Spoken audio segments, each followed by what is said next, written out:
how to add more sources for your bot in BotSonic. So if you want to add more sources, just head over to bot.writesonic.com and then click on this sources right here. Now you can add in here some pages, some sitemap, as well as some individual links. So as of right now, I have this right here. So this is actually a thing earlier. And then you can add some more if you want. So I'll head over and then add in here some more.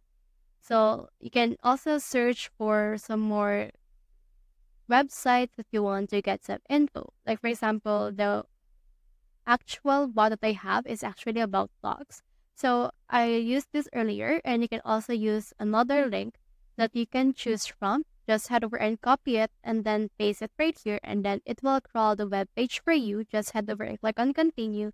And as you can see, this will crawl the web page that we have added earlier. So once this is done loading, which can actually take around some minutes, it will show all of the actual pages or the pages that it's actually crawled and searched. And as you can see, it now has this, and we have now 2000 URLs. You can head over and start training your bot if you want. So that's how you add more sources for your bot in BotSonic. Hope we help.